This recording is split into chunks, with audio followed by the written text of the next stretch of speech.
It's pouring down. We're still watching it. If we wind up any flood warnings or something over the next hour around Birmingham, we will let you know. Y'all just, again, I'm very repetitive during weather events like this because people are tuning in and out, but just slow it down, give yourself more time, and realize that the roads are wet and maybe flooded, and it's bad visibility, and it's just bad traveling conditions right now all around Birmingham.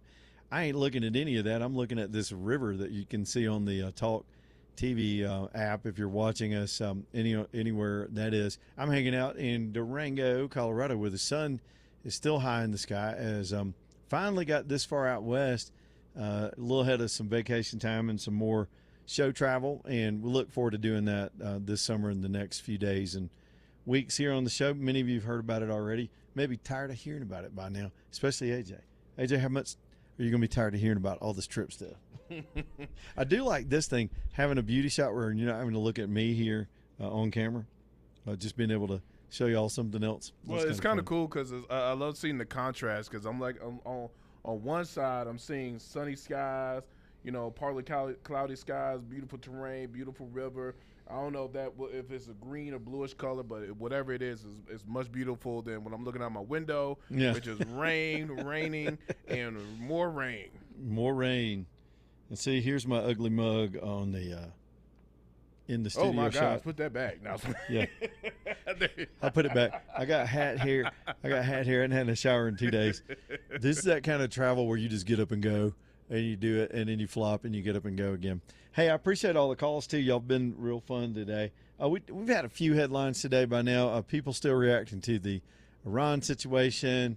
The thing with the minor league baseball team still getting some traction in York, Pennsylvania, a minor league team the whole team said, we're not wearing the gay jerseys. We're just not doing it. And that doesn't make them anti-gay. That makes them baseball players. They came to play baseball. And now with this forced acceptance of people's sexual positions, suddenly everybody's got a flag for their own sexual positions and their little kinks. They got their own little kink flag, and you got to put their badge on whether you're part of the club or not. These people, they signed up to be part of the York Revolution baseball team, not the Gay Revolution baseball team. So they said they weren't going to do it. So the minor league team had to cancel the game. They forfeited to their opponent for this Pride Night BS. And, look, just stop doing the Pride Nights. Do a Pride Night at your local bar and let the baseball team play baseball. But anyway, they're getting a lot of support from the country. At some point, there's just enough of this stuff. It's an ideological system that thinks it has a right to make you participate. And I remember when the debate used to be, well, you don't have to participate if you don't like gay marriage, don't get gay married. And I was like, okay.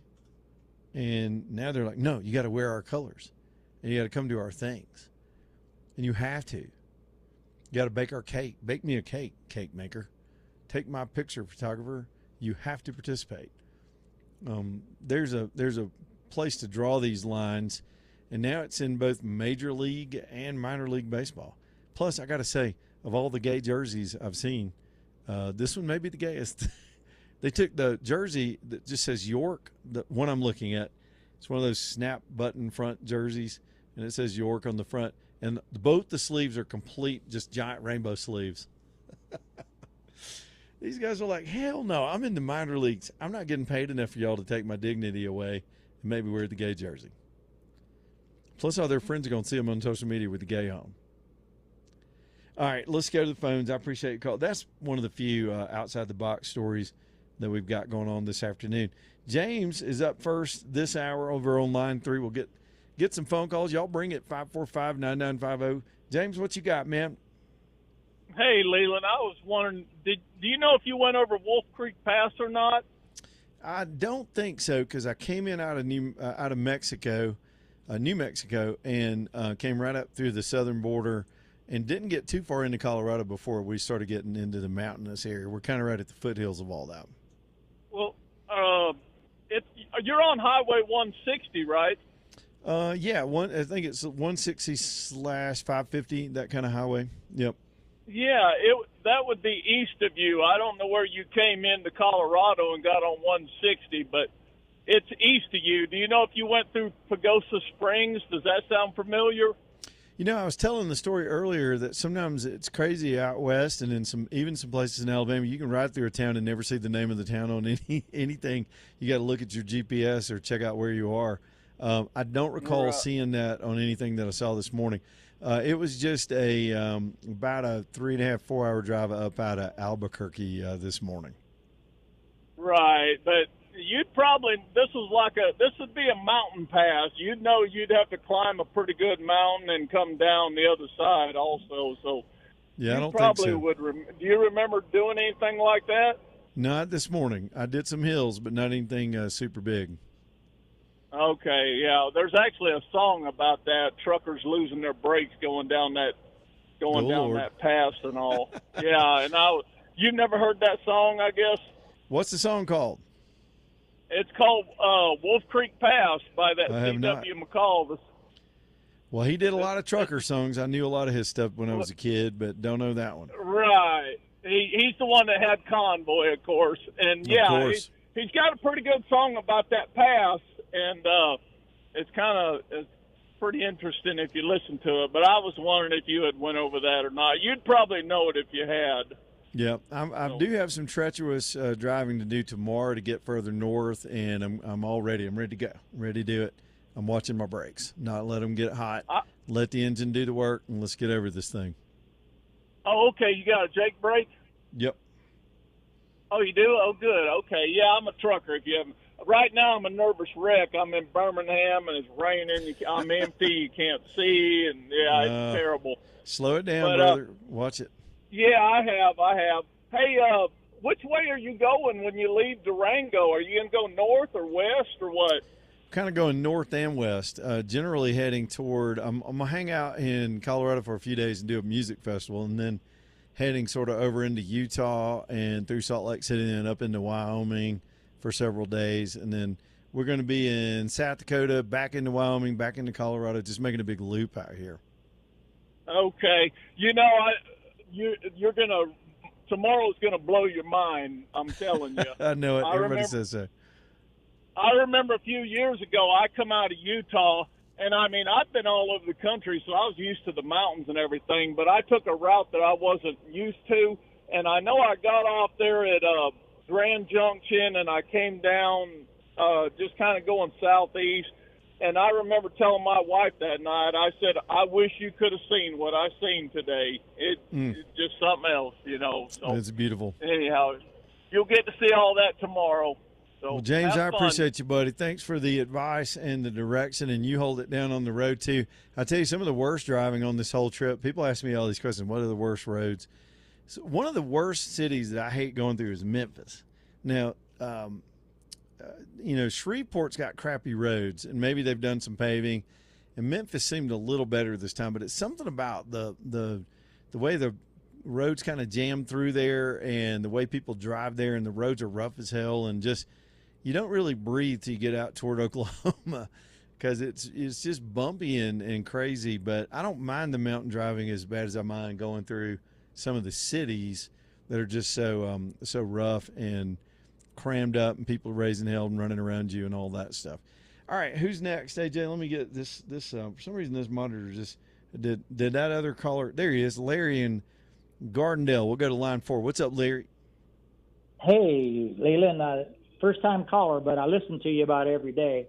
But anyway, I grew up in Colorado, and oh yeah, I can't believe that you're in Durango and you're not going to go ride that train up to Silverton. Well, it wasn't really. It was just a stopover to get the radio show done and to take a little rest. And I didn't plan to spend time here. But after seeing it, and we're going to run around here a little bit at night, we're going to probably come back. This will be a stop we'll want to make at some point. That thing will take you back in time. Yeah, I bet. Halfway up, they got to take on water.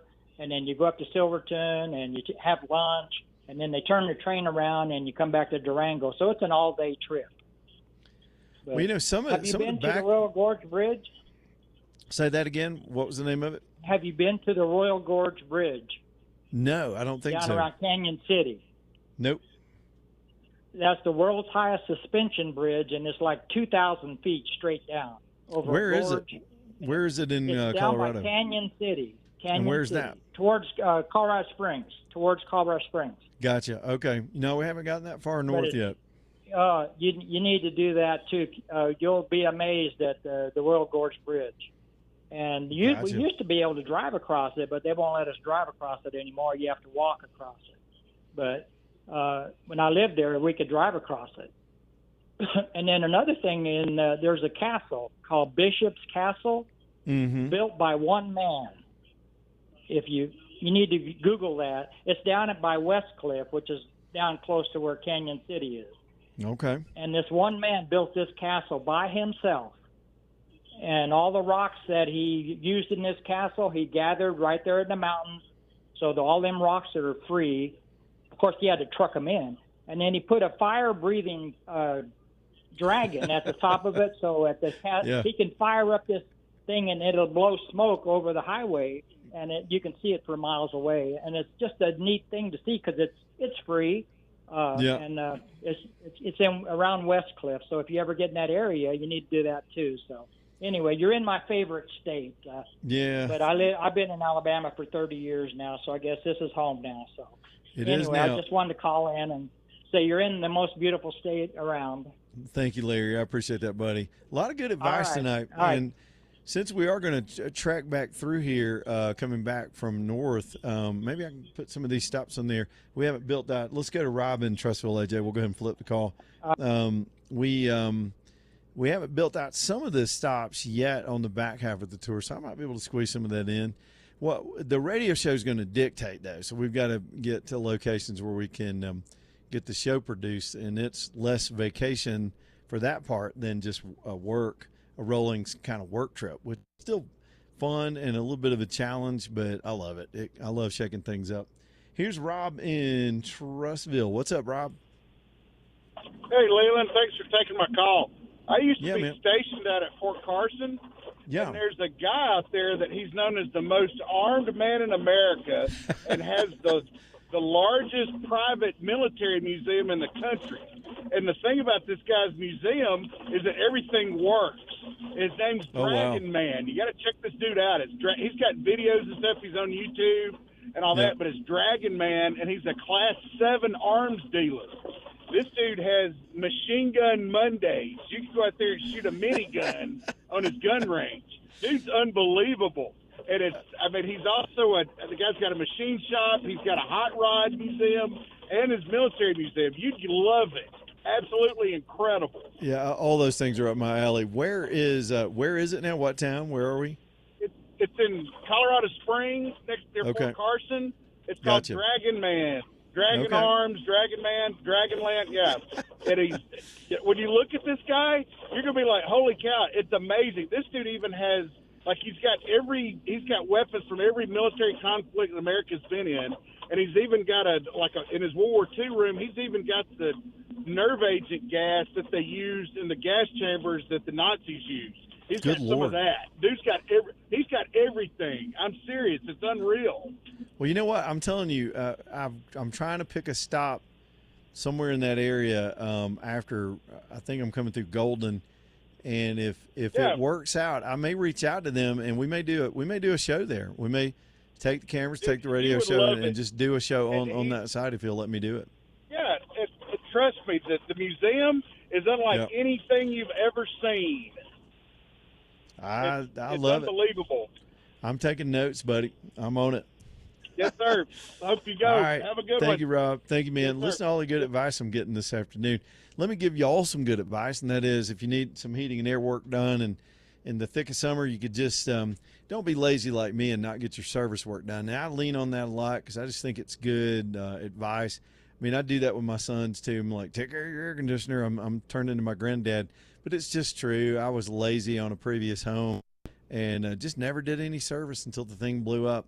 And so here comes the real meat of summer, and it needs to be efficient. You're going to save on your bills, and you're going to stretch out the life of that unit by taking care of it. Douglas can come and do that for you. If you know it's time for a replacement or you need to add some capacity, they do these mini splits as well. I put one of those on my home studio. That thing is whisper quiet, super efficient. I barely noticed the bills going up, and it keeps that whole little space climate controlled. It's not a large space, but it does keep it climate controlled all year long. Those things are great inventions that are popular for overflow and just add-on space in your home or your business. And then, of course, the new installation, they're adding on some capacity for me with this home construction we're doing right now, and I've just got to add another unit to this part, and they're going to come out and do that for me this summer. And it's peace of mind because I know everything will be right, and that's just how they are. They've been that way for years. I've used them for everything I've needed for 17 years of home ownership in different locations for different situations. It's Douglas Cooling and Heating. You can get them at calldouglas.com, CALL, calldouglas.com. License number 2017181, calldouglas.com. Back here in just a minute.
It's 524, Leland Live, talking at M5.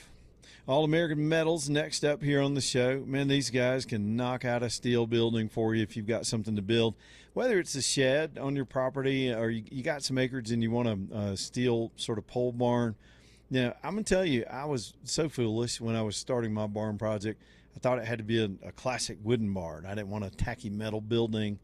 That was just my pretense. Until I did some homework, and every friend I had that had built a building like this says, no. you can make the steel pole barn look amazing. It doesn't have to look like a machine shop. It can really look nice, and I was able to pull that off. There's so many colors and variations and architectural things you can do, but the benefit is to get the speed of construction because it goes right up, and of course the durability of steel. Any of those wooden projects, they're going to cost 3 times this much, and they're going to rot, they're going to fade, you're going to be painting them and maintaining them. I hadn't had to think twice about the steel. It just does its job, and that's what you want too, is low maintenance, easy entry cost. And there are a number of things they can help you design at All American because they're fully integrated. They're going to do the design work. That'll dictate your budget. And then once you've got all your zoning, if you need that, or your financing, if you need that, and all set up, they will produce that building in their factories right here in Alabama and bring it to you on their trucks, taking ownership of the whole thing. They take a lot of pride in their fully integrated setup, and they'll get that building built right. You're going to get a better price. You're going to get more customization, which is the name of the game if you really want to do something creative with it. And, of course, you're going to get quick delivery. They're faster on their turnaround in both the plans, the stamped plans, and the delivery of the building than some of the big guys. I like these guys. They're total patriots. 2 families that go back to the 1960s putting up buildings. It's All American Metals. Now, you can get them at aa-metal.com, whether it's a private sort of residential application like I have, or even commercial warehouse space, retail space, all of it. It is aa-metal.com. All right. I didn't even know this happened today, and one of our listeners sent me this clip from online. Apparently, some lady ran her car into the pond on 280. I'm trying to figure out where this pond is. There's some retention ponds. They used the Best Buy on 280 as a locator. But it was this morning, and there was a big traffic jam, and somebody just lost control and ran their SUV. I can't tell. This looks maybe like a Ford into the pond. I always wondered how deep that pond was, AJ. And now I know it's about car deep, because in this photograph, they said it's a woman. I can't really see. The picture's a little fuzzy. Looks like they had to crawl out and get on top of the roof and wait to get rescued. And that caused, of course, a backup on 280 this morning, too. Somebody snapped that photo. I think this is that retention pond around that office complex, sort of across the street from the 280 and the Lowe's. I can see the Walmart in the background, so I'm pretty sure. I used to walk around this area. Sometimes it's a good place to go take a little stroll, and I'm sure the people in the office building got a thrill out of that. I don't know if this is weather-related, but most likely if you lose control and come off 280 right there, there's a big embankment. Oh, now I see the tracks. So she was heading inbound and somehow went across that grass, across the sidewalk, and into the pond and spun around because the car is facing the other way. Good Lord. She must have floated. Some of y'all will be doing that this afternoon if you don't watch it too. Heavy rain fall right now all over the Birmingham Metro. Let me pull up the radar again and take another quick look. The good news tonight, we haven't had, that I can see, a single flood warning this afternoon. The highest potential was probably this last little round. Now, tomorrow still under a flood watch all day today because there are more rounds of this rain coming through. And you see all the rain we've had, not like in Louisiana, but it's been a lot. So, yeah, the backside of this should be done before 7 o'clock, and you get a little bit of drying and maybe can get out and get some stuff done.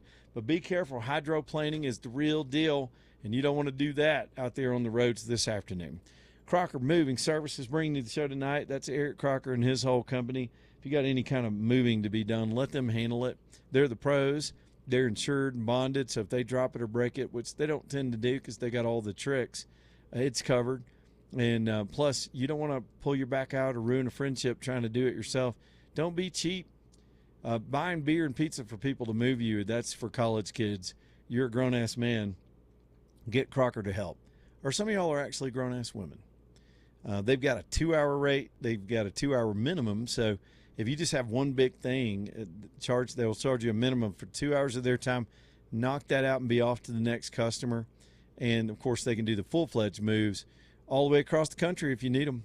It's Crocker Moving Services. This is who I trust and who I've used a lot in the last few years. Y'all call Eric's team and let them help. It's CrockerMovingServices.com, CrockerMoving Services.com. All right, back here with 30 more minutes before I go straight up vacation mode. Y'all hang in there. 545-9950 if you want to get in. Back in a minute.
All right, y'all, 5:36. We're getting ready to wrap this sucker up this afternoon. We got to check in with Thomas one more time. Here's we do generally this time every day. Thomas, what's happening in your world this afternoon? Hey, man, we're trying to stay dry in all this rain, which is I know we've been needing it for sure, but man, it has been a dreary day today. But hey, we needed the rain for sure. Hey, but it has been a fantastic day. Had lots of phone calls today. And one of your listeners gave us a call, and, man, they were looking for a mortgage been looking for some help. They were a business owner, and, you know, like most smart business owners, they write a lot of their income off, and they had heard us a few weeks ago when we were talking about bank statement loans. And so they gave us a call, and they said, hey, we heard you talking about being able to buy a home, but they needed a refinance, and they own two different properties, and they needed some cash out to do they were going to look at doing some investment. And they said, hey, can you do a cash out on the bank statement loan? And we said, absolutely. They said, well, we've got two different properties we want to do cash out on. Is that something that you guys can do? And we said, absolutely. So we're getting that done for them right now. And so we're doing their primary residence and doing another property that they own.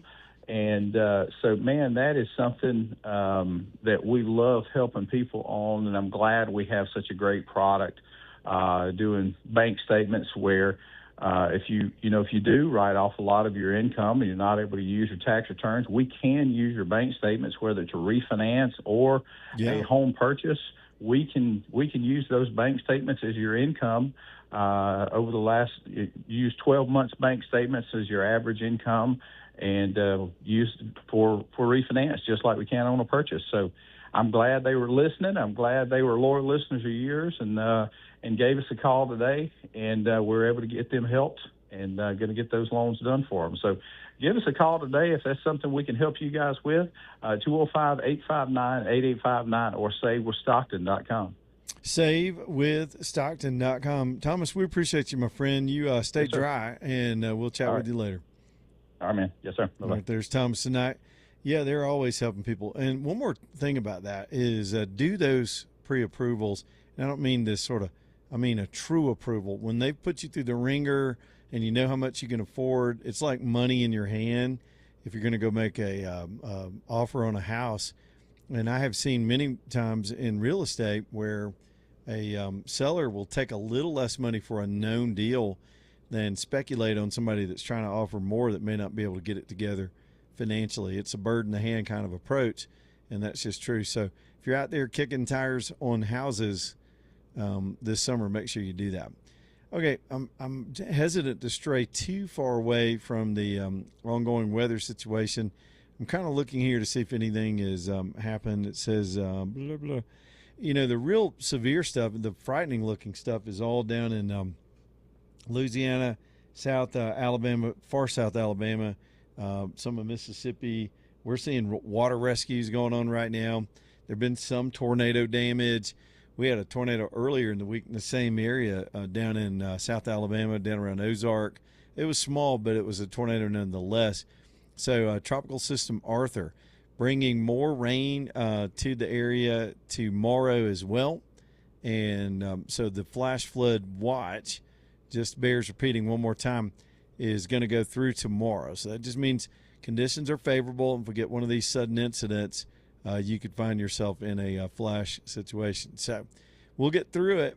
I was looking at the long term, and there's possibilities of rain through next week. I think we're just going to have one of those wet kind of summers, and it's just going to be like that. That's how it is.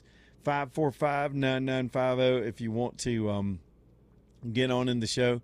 Y'all get on in here, and we'll take a few more phone calls, and then I'm going to be done. AJ, who's in for me tomorrow? I don't have the full schedule of the guest hosts that are hanging out. You got a clue? Do you know at all? April Marie. She's going to be good. on for all the way up until the 2nd. Good for her. She is so good and competent and a friend. And, you know, I'll tell you, it's with Jeff Poor the other day, and when you have to leave your – you know, shows very personal to these show hosts. You put a lot into it, and it's, you know, bears your name a lot of times. And to just walk away from it and try to relax and not keep up with things and know you're in good hands with both the day-to-day news and the audience. It's a good feeling when you do what we do.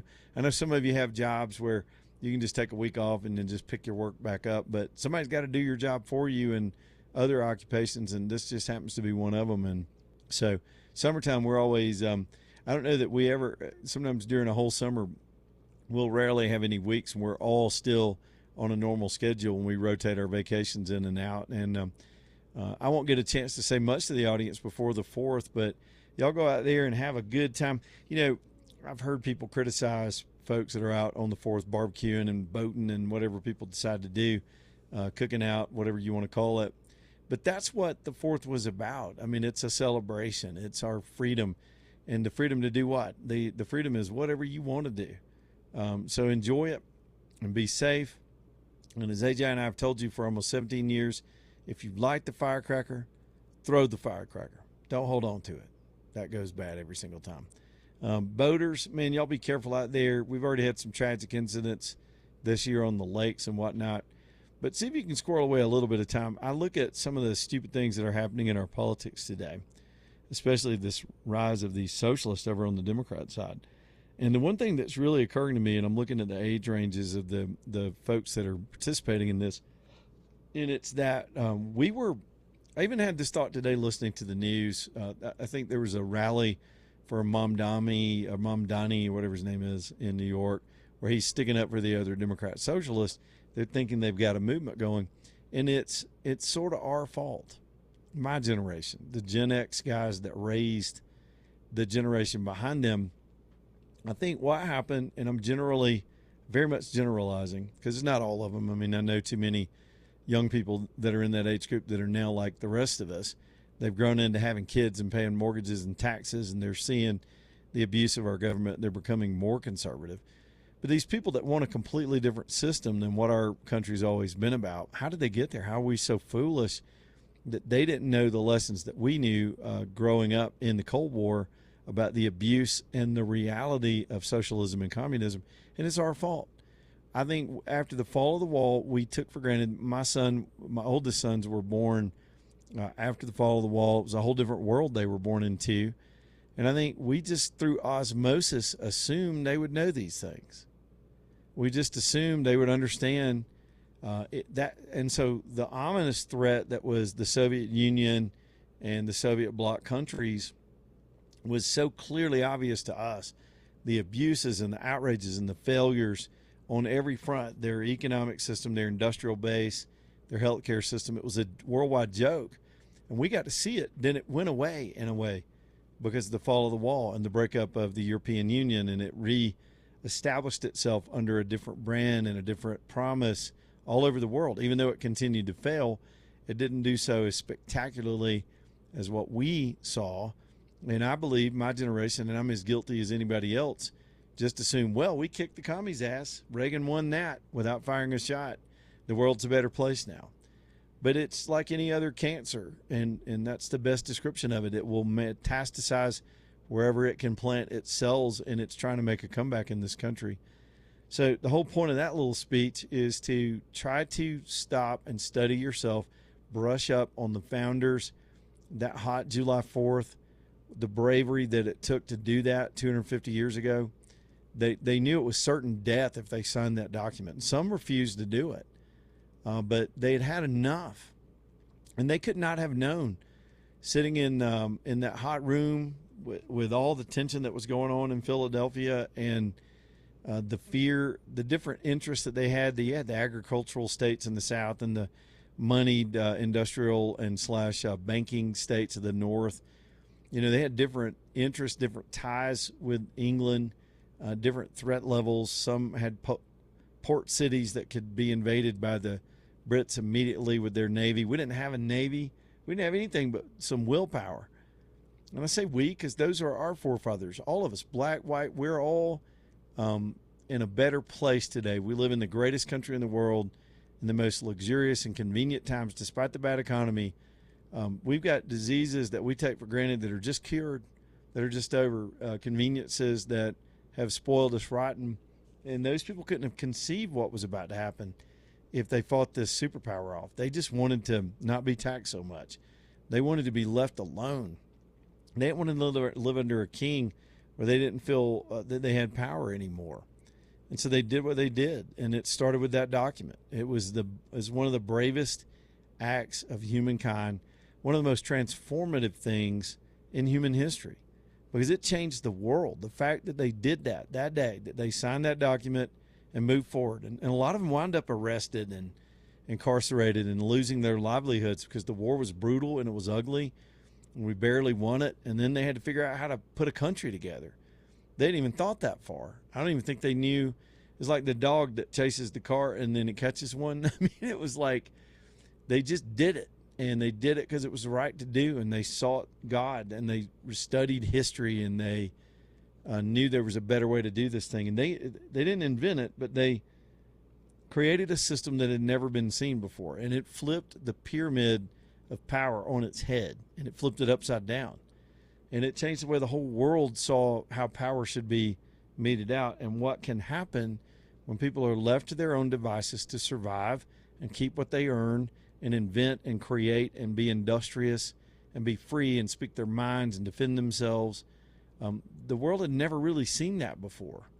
It was a world of brutality and feudal fights and lords and rank and a caste system, and you couldn't rise. There was no upward mobility. Even, a lot of folks want to get into ethnic arguments nowadays about our history.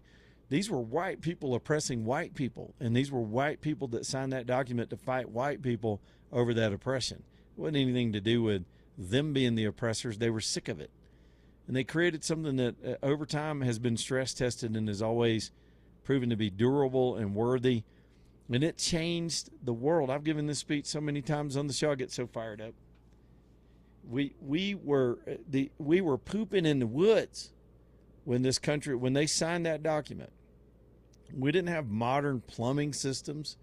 We were farming with the same basic farming techniques that were being used during Jesus's days when he walked the earth 1,776 years earlier. We had basically the same terrace farming and rotational crop farming techniques that we had then. Not much had changed, and the world exploded in innovation. The Industrial Revolution was what made this country powerful and rich. Factories, inventions, electricity, manned flight, all that stuff came from us because people were set free, and it started on that day. It started because of those brave people, and they didn't do it to create a superpower. They weren't standing in that room and said, man, if we just do this, we could become the most powerful nation in the world. We could become the richest and strongest and most fierce nation that ever. They didn't do it for those reasons. They did it for very similar reasons to the way some of y'all are frustrated today. And we quit teaching that lesson. There have been so many attacks on our system. The founders themselves, when they were putting the Constitution together, didn't believe we could handle all this freedom. I think it was Ben Franklin was asked publicly, and there's a depiction of this in the John Adams movie where a guy says, Mr. Franklin, what kind of government do we have, sir? Because they were in there trying to figure out what form we would have. Would there be a king? Would there be a dictator? Would it be centralized? How would representation be meted out? And Franklin was asked, what kind of government are y'all discussing in there? What have you come up with? And he said, a republic, if you can handle it, or if it lasts. I forget the exact quote. If it can last, I think it's the way he put it. They knew that if left to their better angels, sometimes men can be very fallible and could screw this thing up. But they were going to take a chance on it, that you wouldn't have the heavy hand of some central power telling you how to live your life. And now all these years later, 250 years later, you've got these ignorant kids, largely under 35 years old, that think that we should have more central power, that we should have government dictating and providing and comforting us and giving us security, which it never can. It can never give us security. That's up to you. That's what the founders believed, and we're still at that crossroads. So talk to your kids about this stuff. Find some presentation that explains it. Find a book and just dig into it and read it and start quoting it at the dinner table. Heck, have dinner. Put your phones down and talk to your kids this holiday season. Because if we're going to make it to 300, and some of us won't live to see that, we got a lot of work to do. We've got to fend off a lot of other threats to what the founders set forth and amazingly, we're still able to do 250 years later. Southern Skies Dermatology bringing you the show tonight. Y'all go get checked for skin cancer. Summer's here, and we're out in the sun a lot more. Of course, not nowadays. There is no sun. But when it comes back, the risk of damage is always there. And as you grow older, your ability to fight it off and deal with it, it gets harder and harder for your body. And the thing you have to do, your part of it, is just to go get checked. And this is all they do at Southern Skies. They find it, they remove it. They've done it for decades, for years. They're just good folks. Dr. Mario is an expert at the Mohs procedure, and that's exactly, if you ever want to have a removal done, that's how you want to do it, was with Mohs, micrographically. Y'all, it is a wonderful shop, great locations all around Birmingham, and a new one at some point they were putting together on 280. I'll let you know when they're ready to go on that. We don't want to have y'all showing up in the parking lot till they're done, but they should have a more convenient location coming up soon on 280. It's southernskiesdermatology.com, southernskiesdermatology.com. Back here in just a minute.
Dude, one more time from my man Danny Knowles.